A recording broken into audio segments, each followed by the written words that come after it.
Come on, Snake.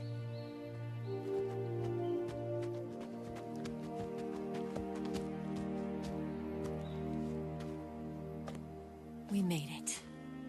We made it. Over there.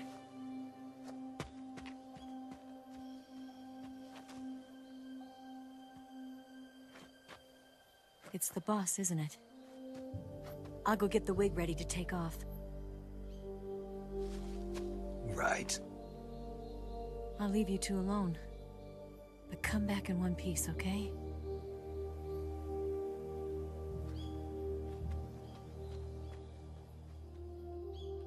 Promise me!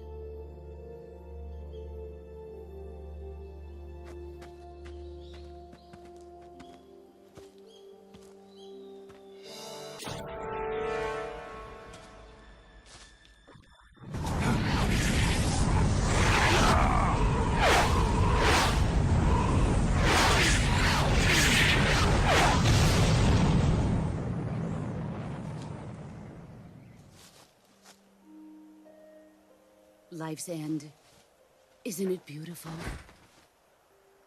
It's almost tragic. When life ends, it gives off a final lingering aroma. Light is but a farewell gift from the darkness to those on their way to die.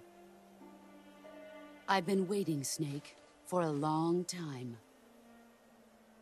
Waiting for your birth, your growth, and the finality of today. Boss. Why are you doing this? Why? To make the world one again. The world used to be whole.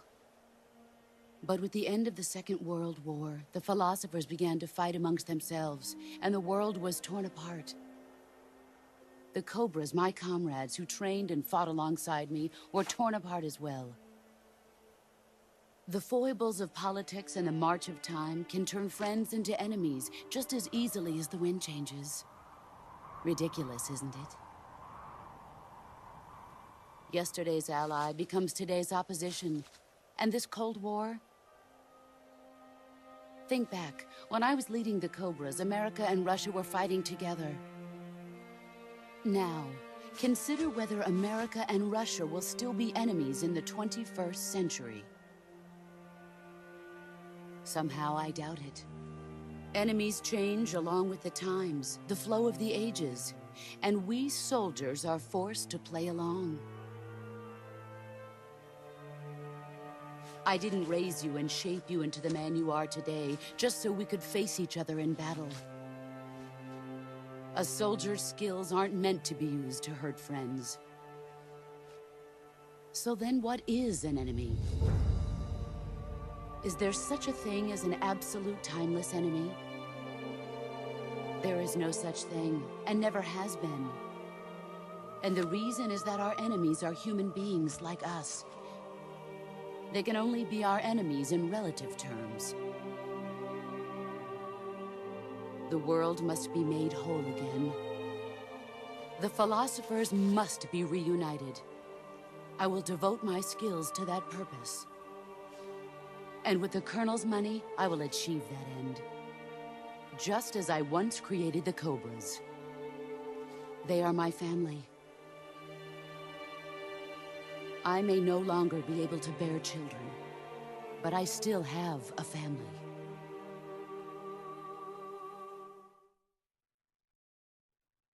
It was November 1st, 1951. I was in the Nevada desert participating in atomic testing. The name Nevada is derived from Spanish, covered in snow, white as snow. And snow is exactly what I saw in that Nevada desert. It froze my blood white. Snake, you were an atomic test subject, weren't you? On Bikini Atoll. That's part of the reason I was drawn to you. You and I are alike. We're both slowly being eaten away by the karma of others. we'll never have the chance to die peacefully of old age. We have no tomorrow. But we can still have hope for the future. In 1960, I saw a vision of the ideal future from space. 3 years earlier, the Soviet Union had succeeded in launching Sputnik, the first man-made satellite in history, into orbit. This came as a huge shock to the United States. In response, America threw everything it had into its own manned spaceflight project, the Mercury program. Even as the Soviets seemed poised to send their first man into space, America was still experimenting with chimpanzees and rockets. The government wanted human data. So they secretly decided to send a human being into space. I was the one they chose. At the time, they didn't have the technology to block out cosmic rays, and whoever they sent up would inevitably be exposed to heavy radiation. That's why they chose me. After all, I'd already been irradiated once. Of course, you won't find any of this in the history books. I could see the planet as it appeared from space. That's when it finally hit me. Space exploration is nothing but another game in the power struggle between the US and the USSR. Politics, economics, the arms race, they're all just arenas for meaningless competition. I'm sure you can see that, but the Earth itself has no boundaries. No East, no West, no Cold War. And the irony of it is, the United States and the Soviet Union are spending billions on their space programs and the missile race, only to arrive at the same conclusion. In the 21st century, everyone will be able to see that we are all just inhabitants of a little celestial body called Earth. A world without communism or capitalism, that is the world I wanted to see. But reality continued to betray me. In 1961, I was sent to Cuba, to Bahia de Cochinos. It was part of a CIA-sponsored invasion under the guise of taking Cuban exiles back to their country. But the US government betrayed them. Our weak-kneed president held back their air support. Defenseless, the exiles were annihilated by the Cuban army. All I could do was watch in silence. I was set up by the very country I'd sacrificed so much for, by the very government I dedicated my life to defending. I was driven from the surface world, and I went underground. Then, 2 years ago, I faced the sorrow, my old comrade in battle. He was my friend. But one of us had to die. I was left with no choice. The sorrow gave his life for me. There is no enmity between us. One must live, and one must die. That was the mission. The ones who gave me that mission were the philosophers. Early in the 20th century, the true holders of power in the United States, the Republic of China, and the newly formed Soviet Union gathered together in a secret meeting that would later be known as the Wise Men's Committee. The secret pact they formed there marked the beginning of the philosophers. But the last of the original members died in the 1930s. After that, the organization began to run out of control, and the Wise Men's Committee degenerated into a mere shell of its former self. The philosophers of today have no sense of good or evil. Their influence extends to countries and organizations involved in every aspect of every war. They have become war itself. That's how they operate. The sacrifices of war cause a shift in the times. This shift leads to renewed conflict, and in turn triggers the next war. Like a nuclear chain reaction, each conflict sparks countless others, forming an endless spiral that will continue on for eternity. Do you understand what I'm saying, Snake? By consuming me and you, the philosophers intend to keep that cycle going forever. It was my father who explained all of this to me. He was one of them. You see, I am the last remaining child of the philosophers. But after he revealed the truth, my father was killed by that same shapeless, formless organization. And my father isn't the only thing the philosophers have taken from me. In June of 1944, the Cobras and I took part in the landing at Normandy. We'd been given a top-secret mission to locate and destroy enemy V-2 rocket installations. I was pregnant at the time. The sorrow was the father. I gave birth on the field of battle. A beautiful baby boy. But my child was snatched away from me by the philosophers.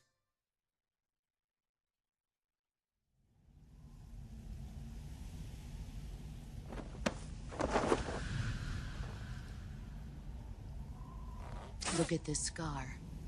This is proof that I was once a mother. I gave up my body and my child for my country. There is nothing left inside me now. Nothing at all. No hatred, not even regret. And yet sometimes at night, I can still feel the pain creeping up inside me, slithering through my body like a snake.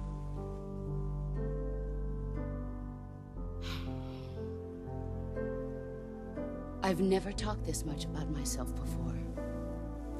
Thanks. Thanks for listening to me.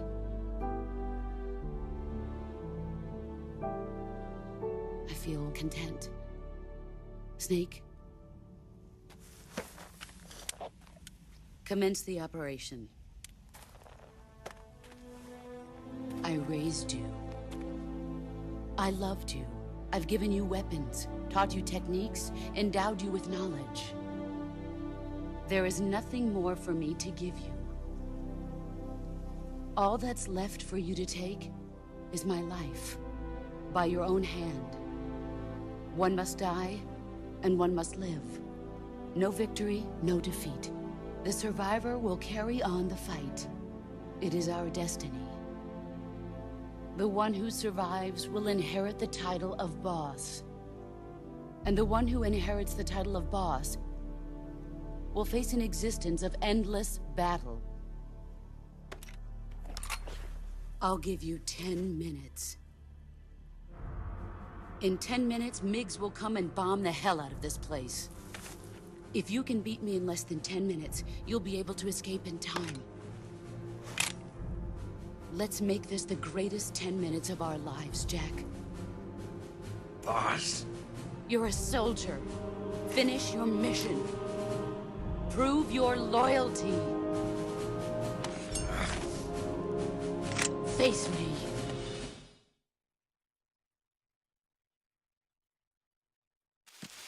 Let's see what you're made of. Ah! Where did you go?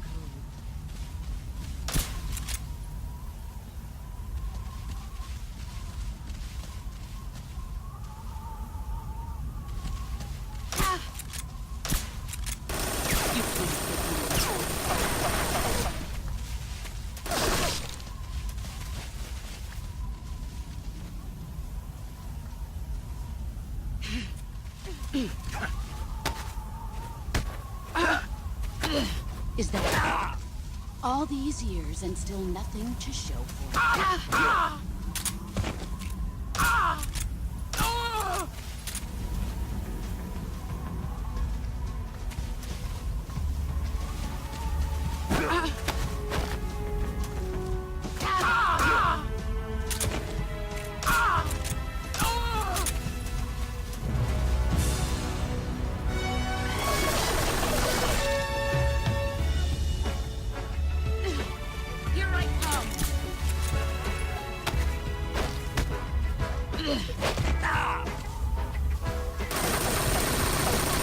Move or you're dead.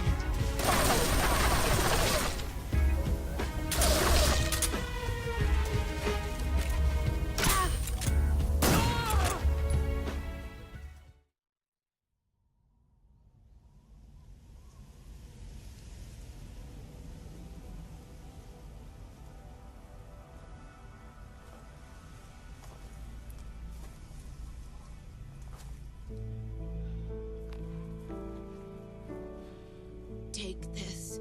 Keep it safe.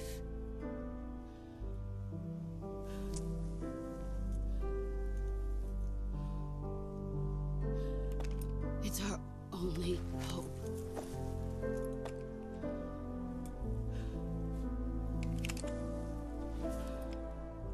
A patriot? Why are you giving me this?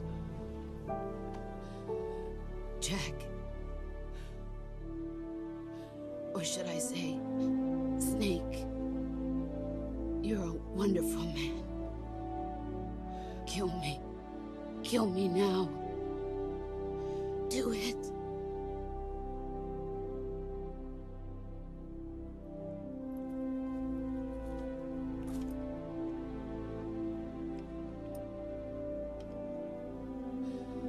There's only room for one boss and one snake.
Ready to go, Snake?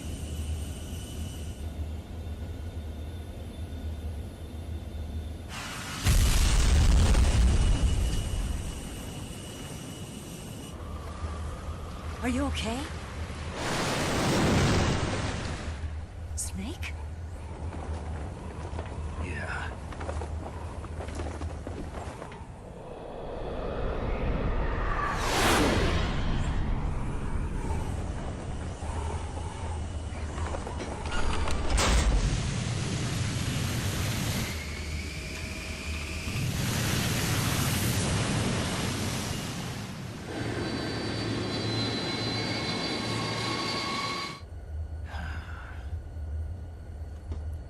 I told you you could trust me.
Snake, try to remember some of the basics of CQC.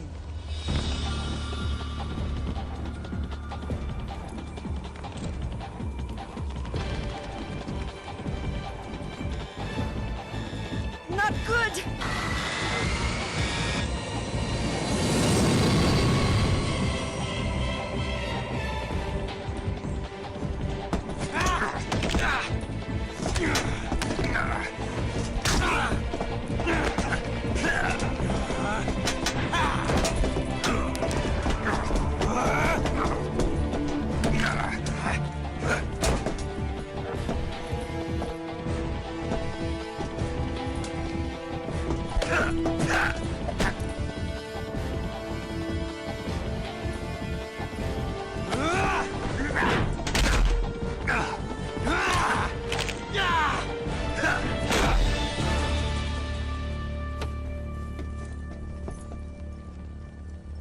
I picked up a few new moves.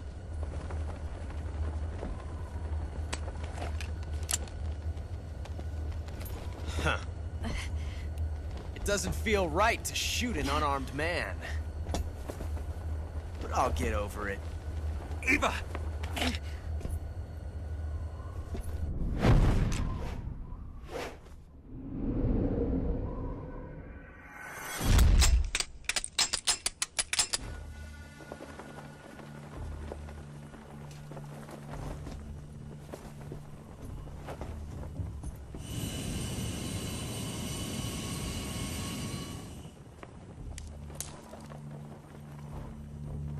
What do you say to one last showdown? Yeah, all right.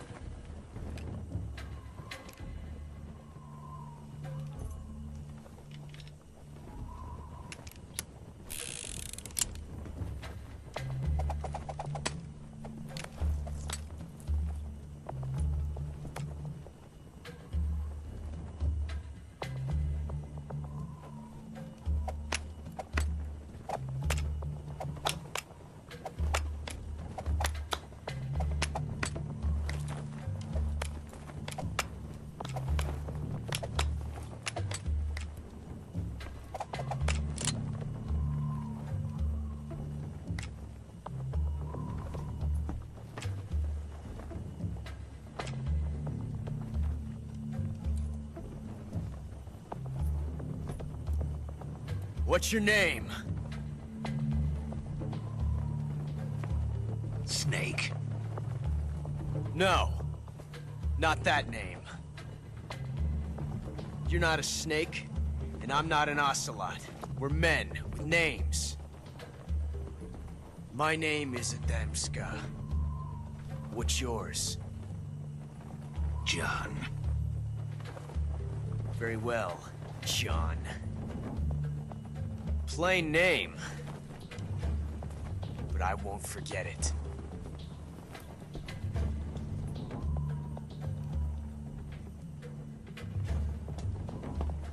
Come on!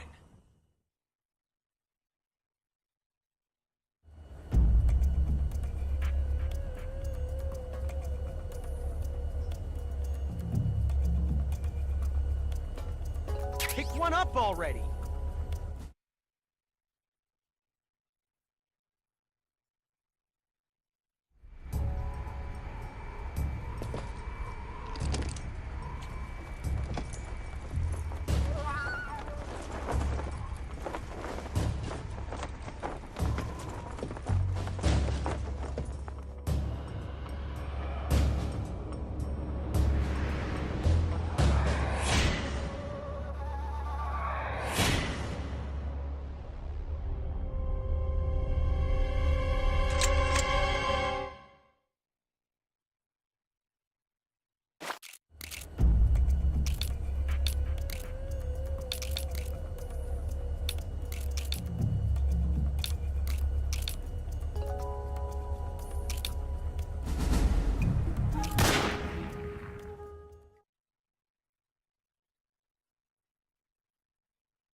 It's a blank. Oh, that was fun.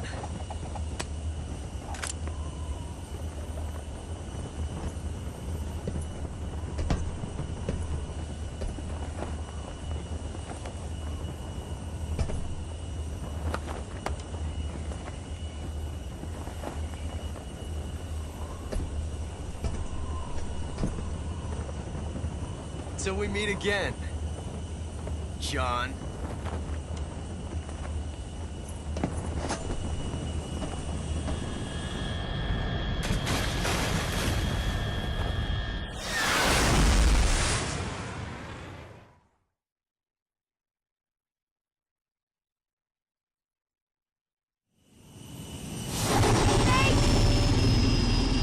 Give me a hand! Whoa!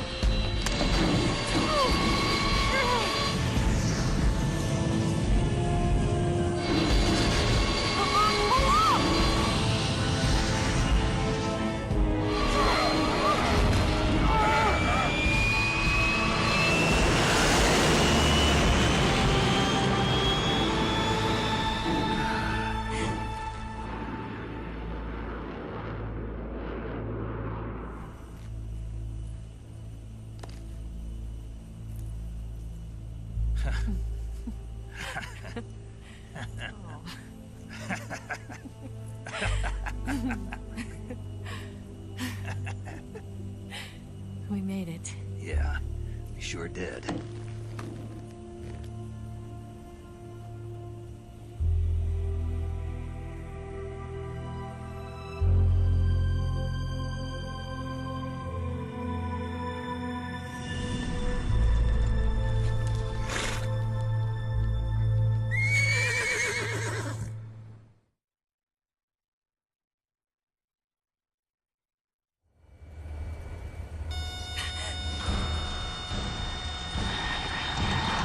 Oh no, Migs!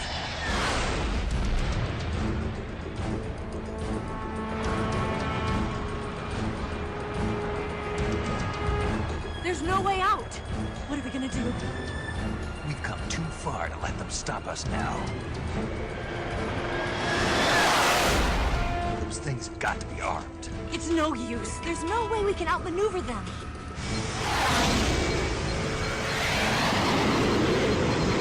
They're gonna shoot us down. We were so close. Weapon systems on. Locked on target. I got towed. You were great, Eva. Huh? Thanks.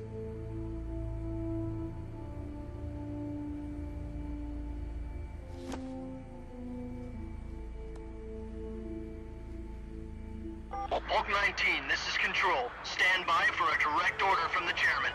Hulk 19, return to base immediately. Do you read me? This is a direct order from Comrade Khrushchev. Return to base immediately. Hulk 19, do you copy? Understood. Aborting mission. RTB. Look! The MiGs, they're turning back! Woo!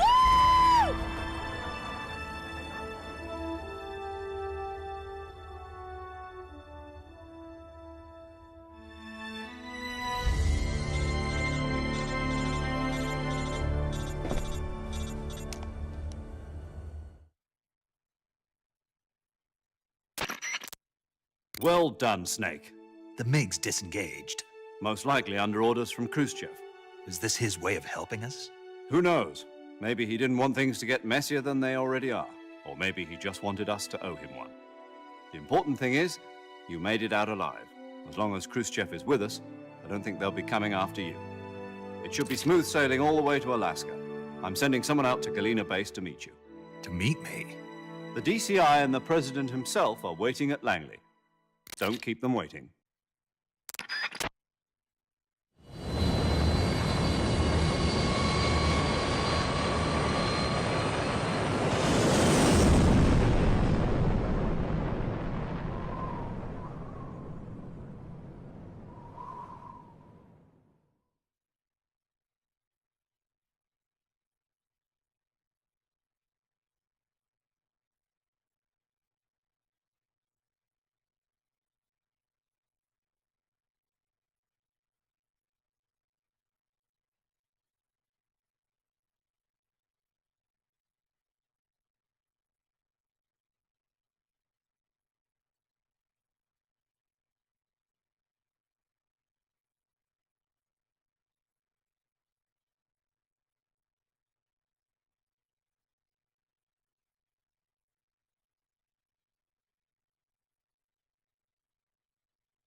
So what are you going to do now? Go back to the KGB? What do you want me to do? Did you ever think about coming back to America? I can't go back. I've left America behind me. But you saved this country. I didn't do it alone.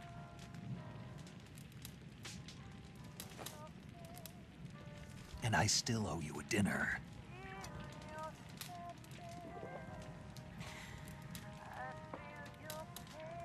Is that part of your mission too?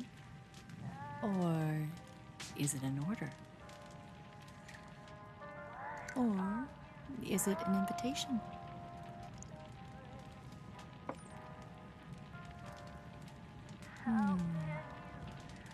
Or a proposal? I don't take orders from anyone now.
Scholars tell us that the first spy in history was the snake in the book of Genesis. In that story, it was Eve who was tempted by the snake in the Garden of Eden. But this time around, it was I who tempted the snake and got away with the forbidden fruit of knowledge. Forgive me, Snake.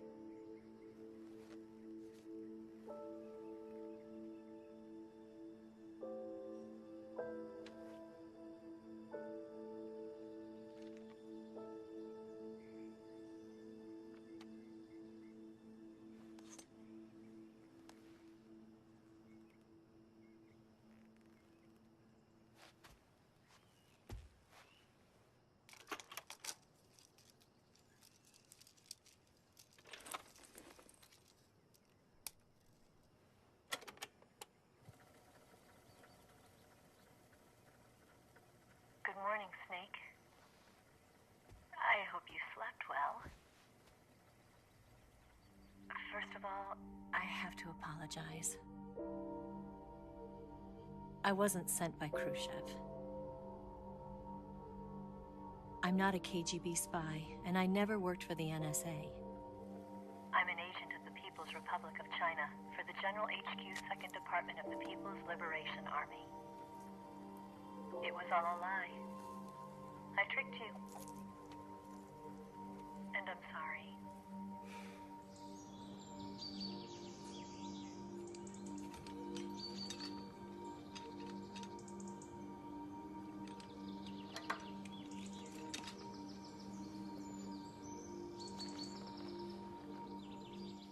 The philosophers still exist in China, too. You see, my mission was to find out where Volgin was hiding the philosopher's legacy and steal it. So I infiltrated his base as a KGB spy. The 2 NSA codebreakers who defected in 1960 were were actually both men. The real Adam never showed up at the meeting place, saving me the trouble of having to eliminate him. I sneaked in by pretending I was Eva. And you and Sokolov and Volgin, you all believed me. The philosopher's legacy was originally held in common between the US, Soviet Union, and China. We couldn't let the Russians and the Americans take it all for themselves. The Chinese government had its eye on the legacy too. I got the film containing the legacy, and also the nuclear missile launch data from the Shagohod.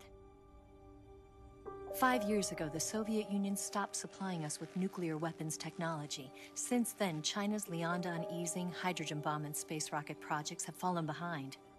But with this data, our country will be able to develop its own nukes. We'll create a deterrent force to rival those of the US and Soviet Union. Everything has gone according to plan, thanks to your help. I too am one of the philosophers. I'm an agent of the philosophers, a graduate of one of their charm schools. I was raised in a joint US-Soviet-Chinese facility to become a sleeper agent. This was before the war. Back then, they were collecting children from all over the world. As a result, I'm indistinguishable from a native-born American. So it didn't surprise me when you and Volgin couldn't tell the difference. But she knew right from the beginning.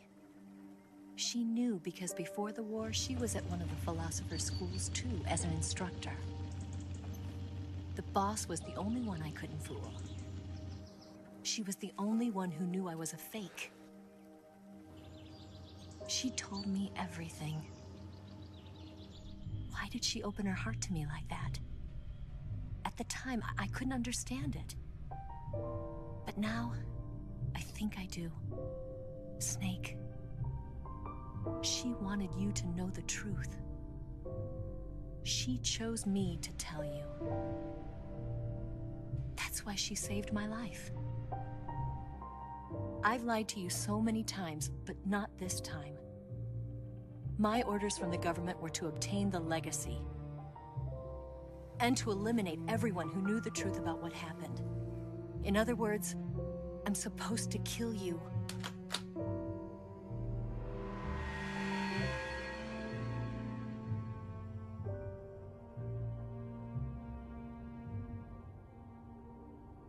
But I can't do it. Not because we loved each other. And not because you saved my life. But because I made a promise to the boss. And I intend to keep it. I just wanted you to know. And you have to live.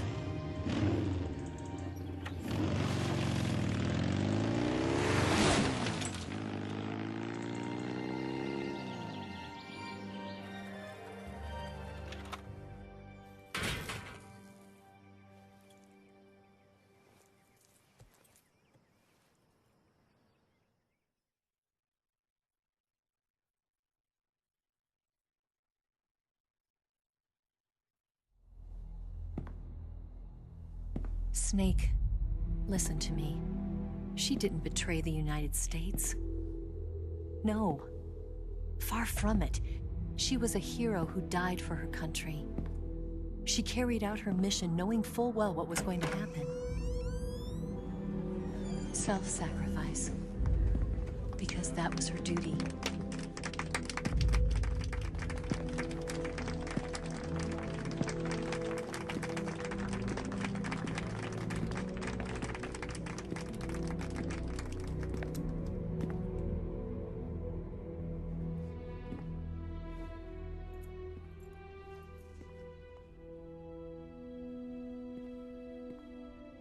You are above even the boss.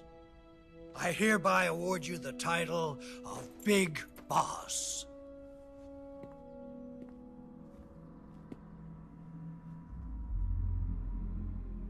You are a true patriot.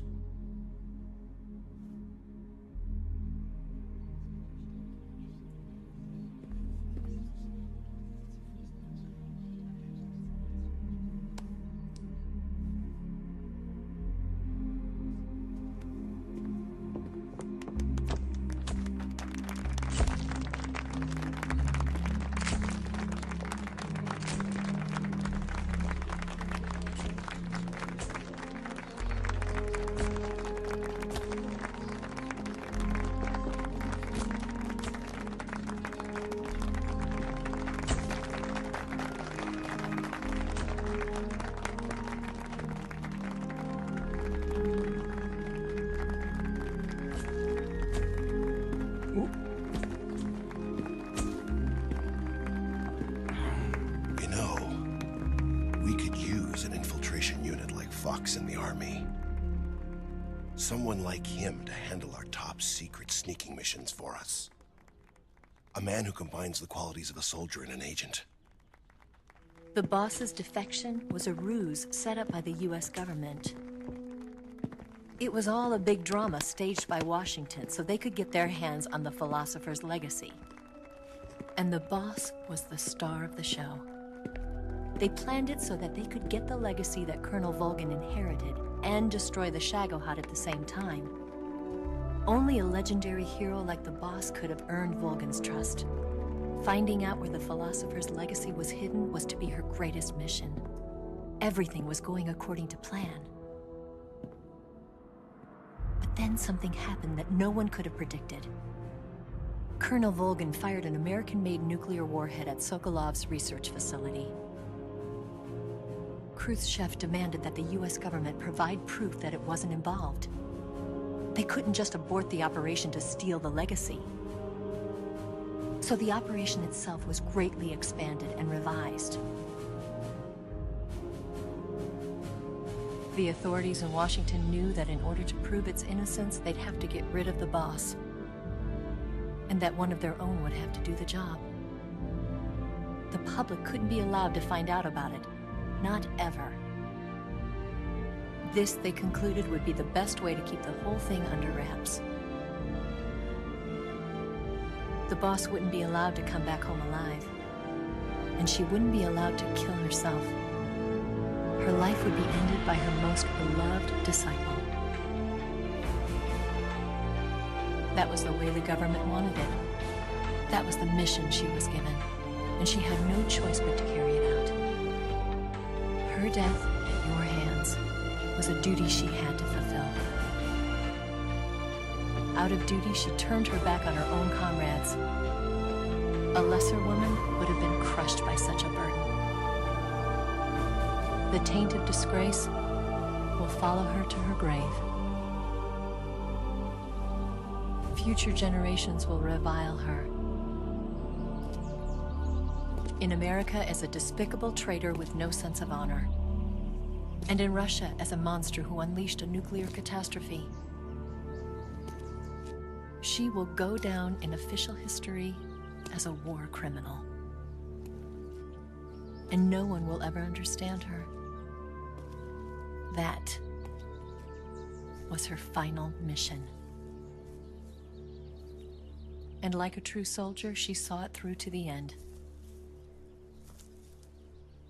But I think she wanted you, of all people, to know the truth. She wanted to live on, in your memory. Not as a soldier, but as a woman. But she was forbidden to tell you herself. And that's why she told me. Snake, history will never know what she did. No one will ever learn the truth. Her story, her debriefing, will endure only in your heart.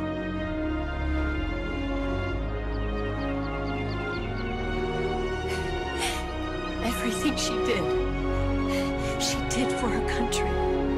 She sacrificed her life and her honor for her native land. She was a real hero. She was a true patriot.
Son,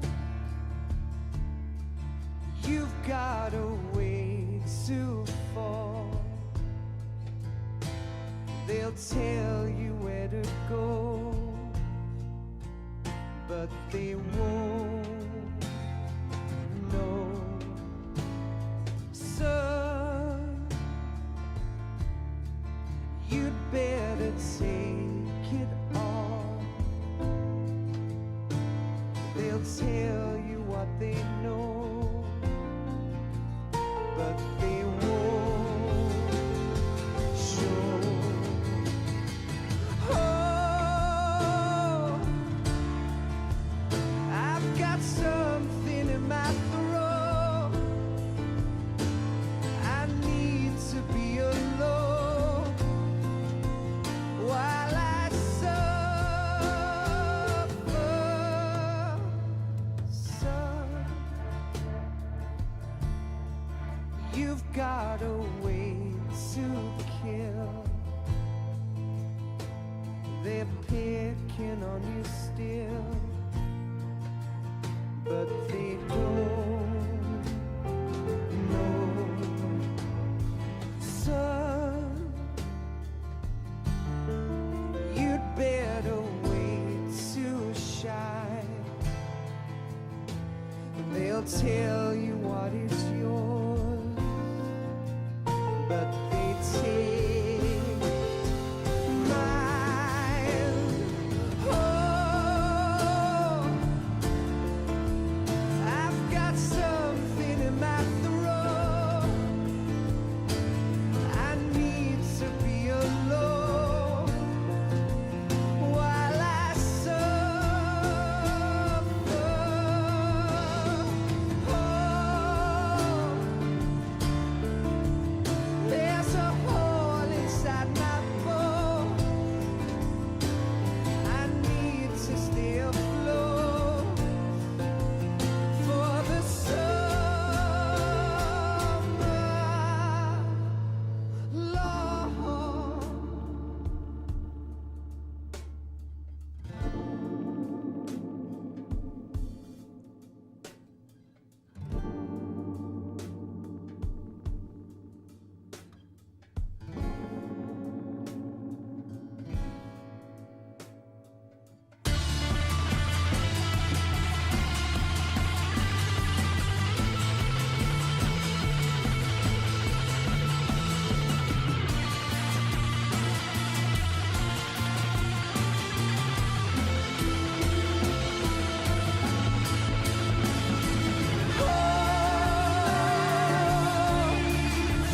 I've got something in my throat. I need to be alone while I suffer.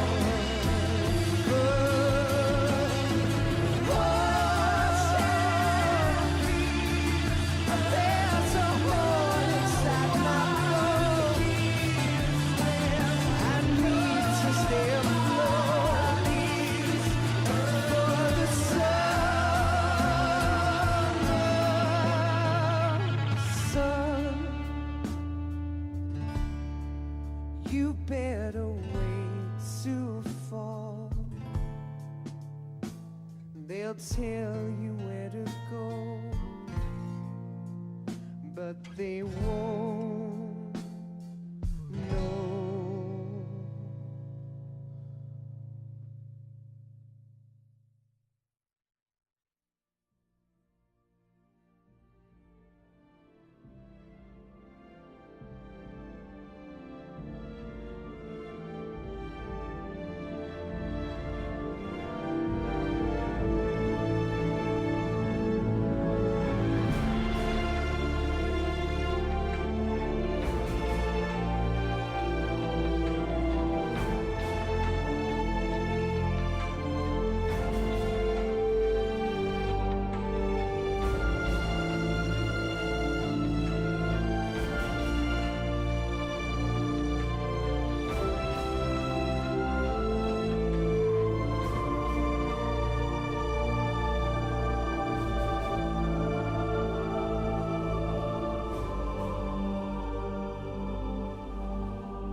Yes, Grozny Grad and the Granin Research Facility have both been wiped out without a trace.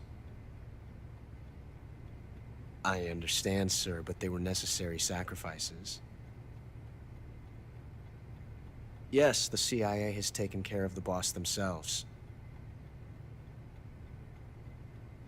I believe the White House will be satisfied. Khrushchev is finished. Your time has finally arrived. Yes, the American president is relying on us to keep a lid on the whole affair. We've got him by the balls. It should make a valuable trump card in future negotiations. Yes, Chief Director, of course. I'll keep the KGB informed.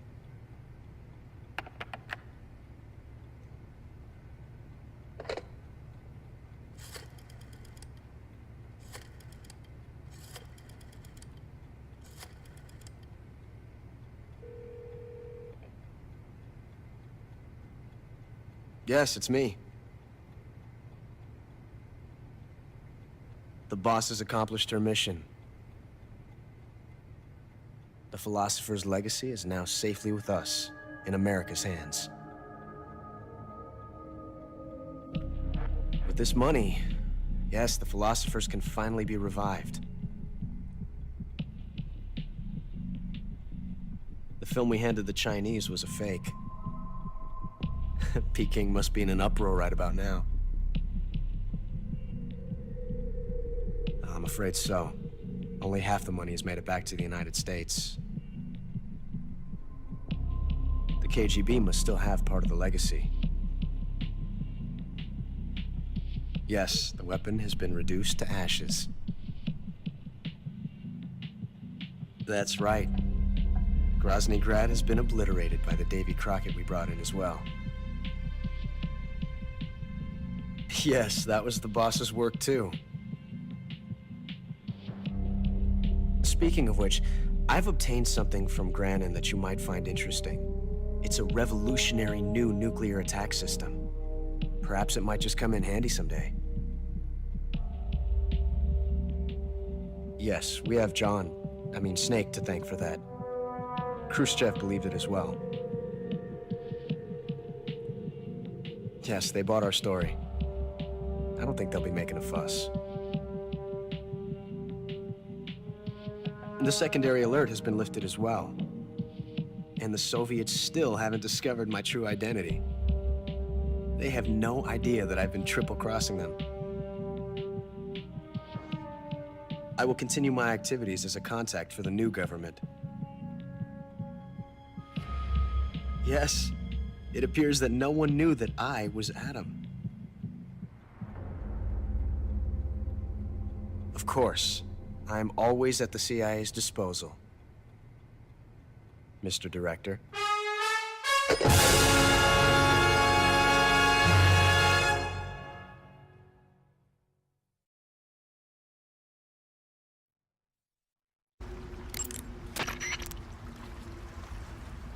Eva, I wanted to ask you about Ocelot. Yeah, I know.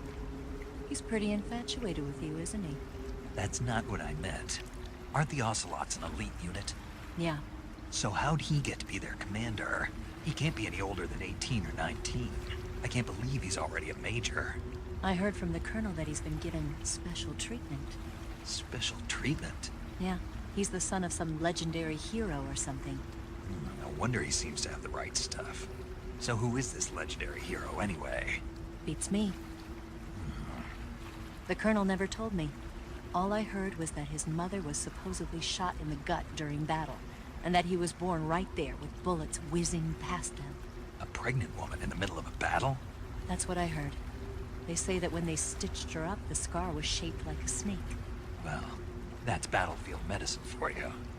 What about his father, this legendary hero? He didn't tell me. I don't think Ocelot's ever met his parents. Are they dead? Maybe, I don't know. There were a lot of MIAs back then, during the last days of the war. Ocelot probably would have ended up the same way. But he was taken in and raised by Gru and Volgin. Because he was special. That's my guess.